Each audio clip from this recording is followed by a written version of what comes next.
नमस्कार, मेरा नाम है विवेक वैभव और आप देख रहे हैं मक्केश्वर अवेकन्स। इमरान हाशमी की नई फिल्म हक खुद के लिए और खुद के प्रोड्यूसरों के लिए सरदर्द तो बनी ही है, बल्कि ये मुसलमान समाज के लिए भी सरदर्द बन गई है। मुसलमान समाज के लिए सरदर्द इसलिए नहीं बनी है कि इसमें कुछ गलत दिखाया गया है, बल्कि इसलिए बन गई है क्योंकि ये डायरेक्टली मुस्लिम पर्सनल लॉ में कुछ जो चीजें हैं उसको उजागर करके सामने रख रही है एक पुराने कोर्ट केस के थ्रू, जिसका नाम था शाह बानो केस।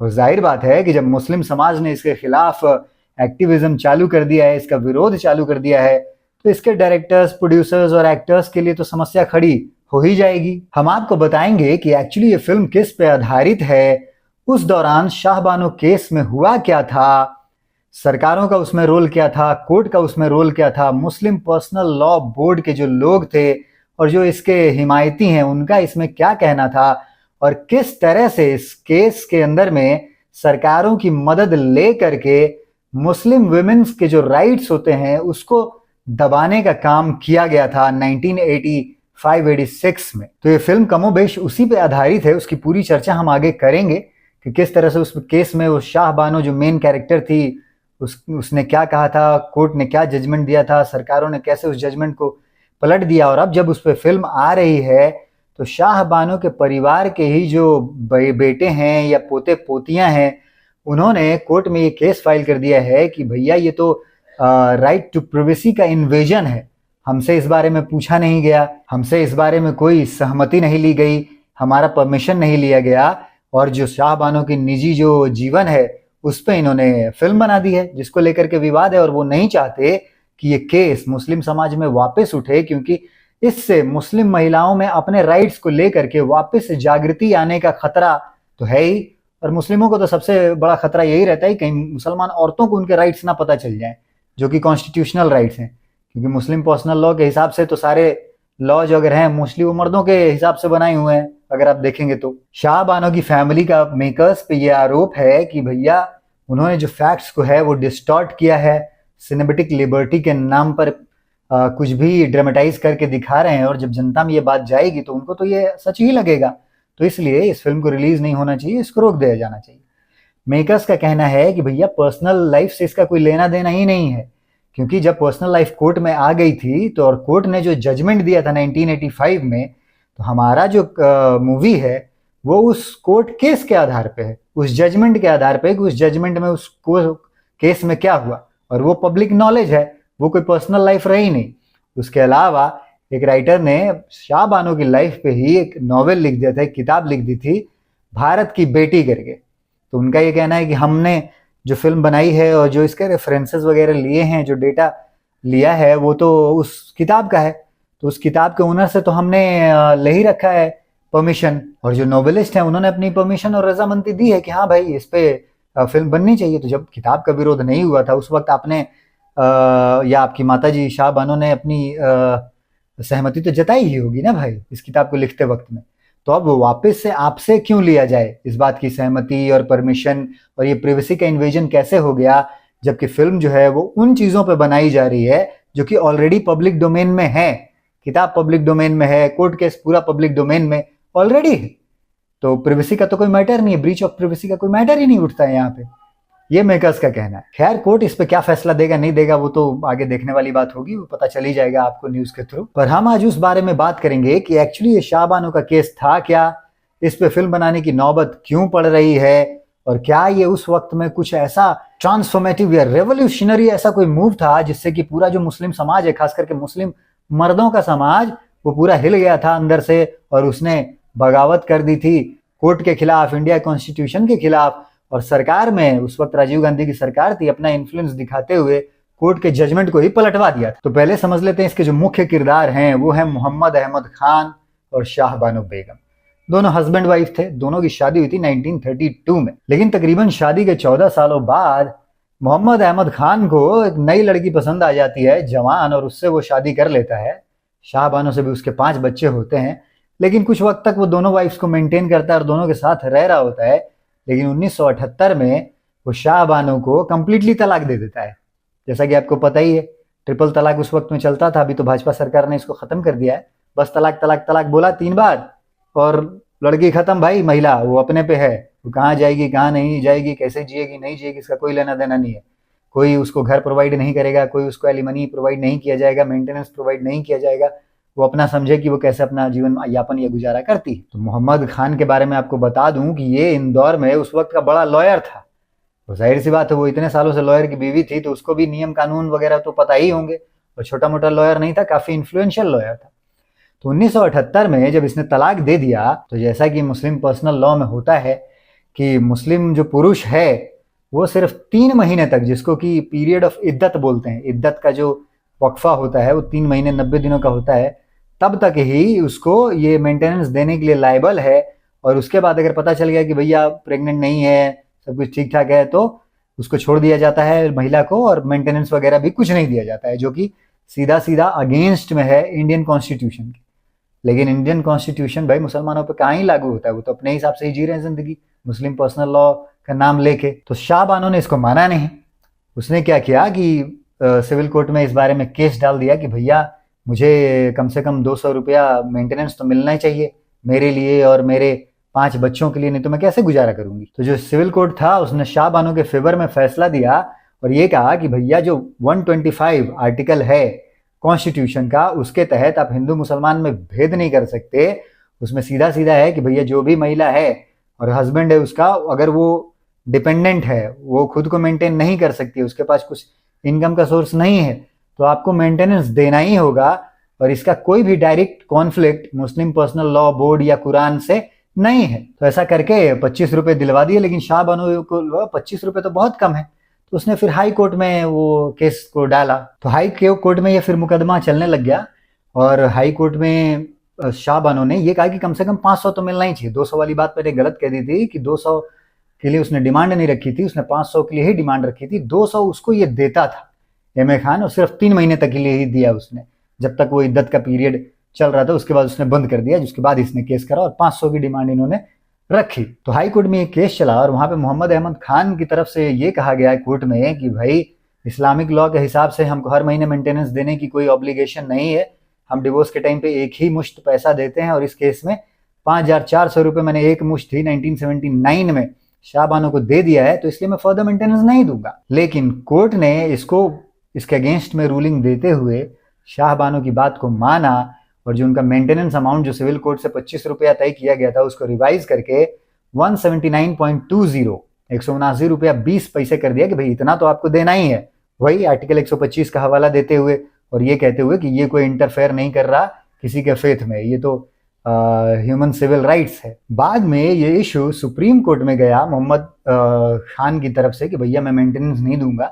179 रुपए के मेंटेनेंस ना देने के लिए वो इतने दूर तक इस कोर्ट केस को ले गया। मुस्लिम्स किस तरह के होते हैं आप देखिए। तो वहाँ कोर्ट में 1981 तब तक आ गया था, 78 से चलते चलते, और जो बेंच थी वो मुर्तज़ा फजल अली और ए वरदराजन, 2 लोगों ने इस केस को सुना और उन्होंने फिर ये समझा कि भाई हम इस पे वर्डिक्ट देने के लिए कैपेबल नहीं हैं। तो उन्होंने क्या कहा कि इसको हायर बेंच को भेजा जाए। और तब तक क्या हुआ था कि ये केस इतना बढ़ गया था कि all India Muslim personal law board और जमीयत उलेमाए हिंद भी इस केस को मोहम्मद खान की तरफ से ऐसे इंटरवीनर ज्वाइन कर चुका था। तो 5 जजों की बेंच बनाई गई जिसमें जस्टिस चंद्रचूड़ थे, जगन्नाथ मिश्रा, डी.ए. देसाई, ओ चिन्नप्पा रेड्डी और ई.एस. वेंकटा रमैया, ये 5 जजों की बेंच बनाई गई। और 23 अप्रैल 1985 को सुप्रीम कोर्ट ने यूनानिमसली 5 जजेस का ये डिसीजन था कि भाई जो अपील है मोहम्मद खान की तरफ से उसको खारिज किया जाता है। और जो हाई कोर्ट ने जो ऑर्डर किया था 179 रुपये 20 पैसे का कि मेंटेनेंस मिलना ही चाहिए और इस्लामिक लॉ के हिसाब से ये नहीं चलेगा, क्योंकि जो आर्टिकल 125 है, सेक्शन 125 है, वो कहीं से भी इंटरवीन नहीं करता है। तो सुप्रीम कोर्ट ने हाई कोर्ट के ऑर्डर को मेंटेन रखा, अपहेल्ड किया और ये कह दिया कि भैया इसको जारी रखना चाहिए और इसी तरह से होना चाहिए। उस वक्त में सुप्रीम कोर्ट ने ये भी ऑब्जर्व किया था कि जो आर्टिकल 44 ऑफ द कॉन्स्टिट्यूशन है, जिसमें यूनिफॉर्म सिविल कोड की बात की गई है कि धर्म, मजहब और जो ट्रेडिशंस हैं उसके रीति रिवाजों के से अलग हट करके एक ही लॉ बनाया जाए जिसके अंदर में देश के जितने भी नागरिक हैं वो सब आए। उस वक्त में इनको कहना पड़ गया कि भाई उसके लिए कुछ करना चाहिए, अभी तक ये सिर्फ डेड पेज बन के और बैठा हुआ है। और ये तब कहा गया था 1985 में, और आज तक भी इस पे कुछ भी नहीं हो पा रहा। और क्यों नहीं हो पा रही है आप सबको पता ही है, क्योंकि मतलब हिंदू, सिख, जैन, क्रिश्चियन ये सब तो यूनिफॉर्म सिविल कोड के हिसाब से रह ही रहा है। मतलब जो मौजूदा कॉन्स्टिट्यूशन है देश का, CRPC है, जो भी क्रिमिनल के केसेस के जो प्रोसीजर्स हैं और जो IPC की धाराएं हैं, जो कॉन्स्टिट्यूशन में आर्टिकल्स हैं, उसी के हिसाब से सारा देश और समाज रह रहा है। लेकिन सिर्फ एक समाज जो है वो कहता है कि हमको तो भाई पर्सनल लॉ चाहिए, हम CRPC के हिसाब से नहीं रहेंगे, हम कॉन्स्टिट्यूशन ऑफ इंडिया के हिसाब से नहीं रहेंगे। और ऐसा भी नहीं है कि पूरा सिर्फ एक तरफा अपनी तरफ से रह रहा है।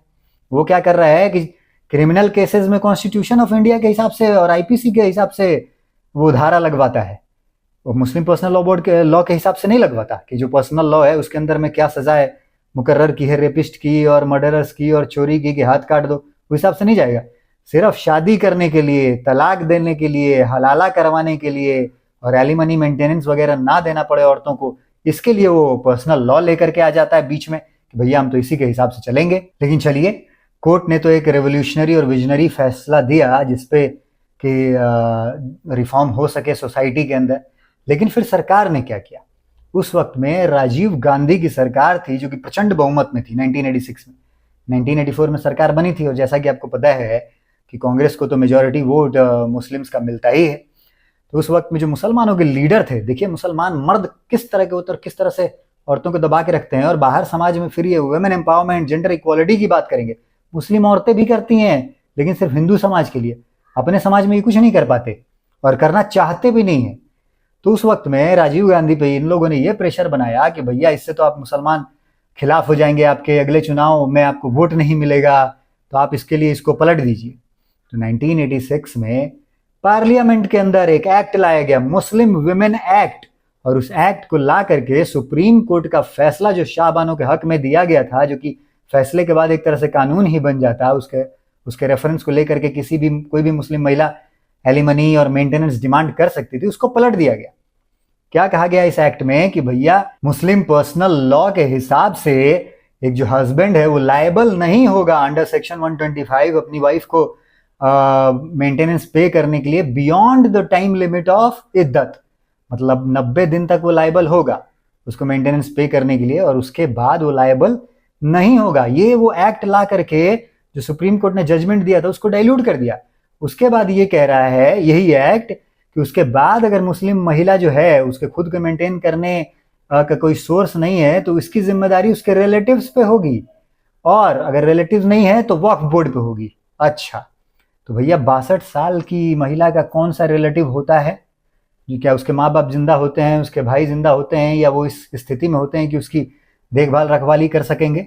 और होते हैं भी तो रिलेटिव पे क्यों डाला जाएगा भैया? शादी हुई है 60 सालों से किसी और के साथ 30 सालों 35 सालों से रह रही है, उसके 5 बच्चे पैदा करेगी और मेंटेनेंस नहीं देगा, जब मन करेगा 3 तलाक बोल के छोड़ दिया गया। ये इस्लाम और मुसलमान समाज की सच्चाई है।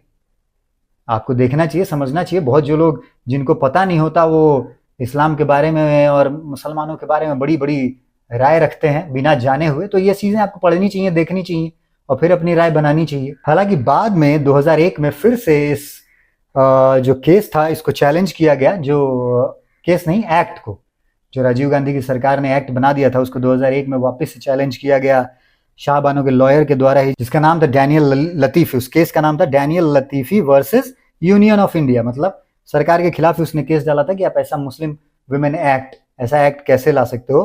तो जिसमें सुप्रीम कोर्ट ने फिर से बैलेंसिंग एक्ट खेलते हुए ये कहा कि भैया जो मुस्लिम वुमेन्स का जो राइट है कॉन्स्टिट्यूशनल, उसको अपहेल्ड कर दिया, उसको वापस से रखा, ये कहते हुए कि जो डिवोर्स्ड मुस्लिम वुमेन है उनको मेंटेनेंस मिलना ही चाहिए तब तक जब तक कि वो दूसरी शादी नहीं कर लेती हैं। इसका भी अपोजिशन किया किसने? मुस्लिम पर्सनल लॉ बोर्ड ने क्वेश्चन उठा दिया कि भैया आप रिलीजियस टेक्स्ट को इंटरप्रेट कैसे कर रहे हैं। तो कोर्ट ने कहा कि भैया हम कुछ इंटरप्रेट वगैरह नहीं कर रहे हैं। उन्होंने बैलेंसिंग एक्ट कहते हुए सिर्फ इतना कर दिया कि जेंडर और religious discrimination in personal law को से बचते हुए सिर्फ एक कंसेंसस बेसिस पे और कॉमन सेंस के बेसिस पे इसको अपहेल्ड कर दिया। उन्होंने ये कहा कि जो मुस्लिम पर्सनल लॉ है उसमें कुछ भी ऐसा नहीं है जिससे कि मेंटेनेंस ना दिया जाए महिलाओं को, ऐसा कुछ प्रतीत होता है। तो यही है, इस तरह के लॉज बन जाते हैं इस देश में एक सेगमेंट को अपीज करने के लिए। और हम पूरा एक सेगमेंट को अपीज करने के लिए भी नहीं कह सकते, क्योंकि एक सेगमेंट में भी तो सिर्फ आप मर्दों को ही अपीज कर रहे हो। मुसलमानों के तो आपने खिलाफी, मुसलमान महिलाओं के तो आपने खिलाफी जजमेंट दिया है, उनके तो फेवर में था नहीं। जजमेंट कह रहा हूँ, एक्ट जो सरकार जो प्रोविजन लेके आई, इस जजमेंट तो उनके फेवर में ही था। तो इस तरह से ये देश चल रहा है, इस तरह से इस देश में चीजें होती हैं, नियम कानून बना दिए जाते हैं। बाकी आम समाज जो खास तौर से हिंदू समाज है, उसको तो लग रहा है कि भैया सब बराबरी का है, सब सेक्युलरिज्म में चल रहा है। नहीं भैया, सब सेक्युलरिज्म में नहीं चल रहा है। इस देश में ऐसे ऐसे कानून हैं जो कि सीधा इन कॉन्ट्रास्ट ऑफ सेक्युलरिज्म है और इन फेवर ऑफ मुस्लिम्स हैं, in the name of Islamic personal law.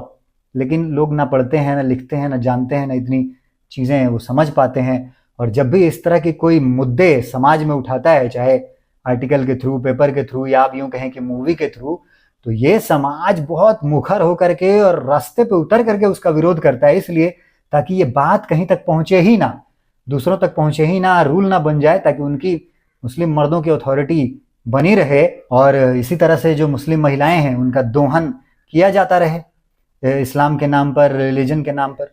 और इसमें दोष सिर्फ मुस्लिम मर्दों का ही नहीं है, मुस्लिम औरतों का भी है।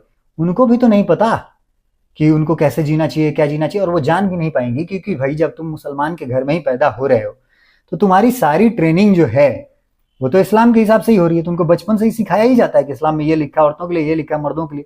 तो उनका पूरा माइंडसेट ही वही रहता है कि मर्दों का तो हुकूक होते हैं, मतलब राइट्स होते हैं, और औरतों के राइट्स वाइट्स तो कुछ होते नहीं। उनको ये बताया जाता है कि भाई मर्द जब जैसे बोलेगा वैसे तुमको करना है, वैसे तुम्हारा रहना है, तभी तुमको अल्लाह एक्सेप्ट करेगा, तभी तुम जन्नत में जाओगे।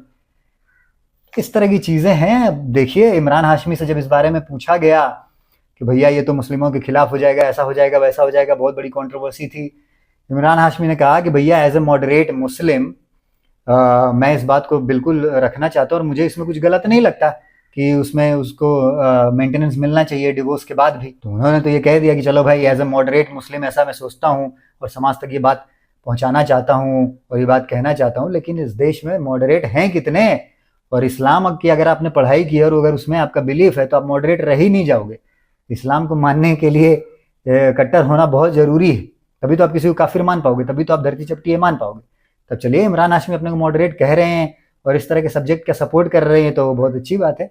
या खुद से कर रहे हैं कि कहीं ऐसा तो नहीं है कि भाजपा सरकार का इस तरह का माहौल है, या फिर जो जनता भी है वो मूवीज को और बॉलीवुड मूवीज को लगातार रिजेक्ट करती जा रही है, क्योंकि इसमें एंटी हिंदू प्रोपेगेंडा इतना भर भर के पहले की फिल्मों में चलाया गया है और जनता उसको अब समझ चुकी है, तो वो खारिज करना शुरू कर चुकी है। तो अब आप देखेंगे कि इस तरह की फिल्मों का वेव आ गया है जो प्रो हिंदू है, प्रो हिंदू हो, या फिर जिसमें ऐसा हो जिसमें समाज की बात उस एंगल से रखी गई हो, जिसमें जो मुस्लिम डिस्क्रिमिनेशन होता है उसको भी उजागर किया जा सके। तो इस तरह की फिल्में बन रही हैं, समाज उसको समर्थन भी कर रहा है। तो हो सकता है कि इसी वजह से इसी कड़ी का एक दूसरा हिस्सा, हक, ये जो मूवी आ रही है वो भी हो।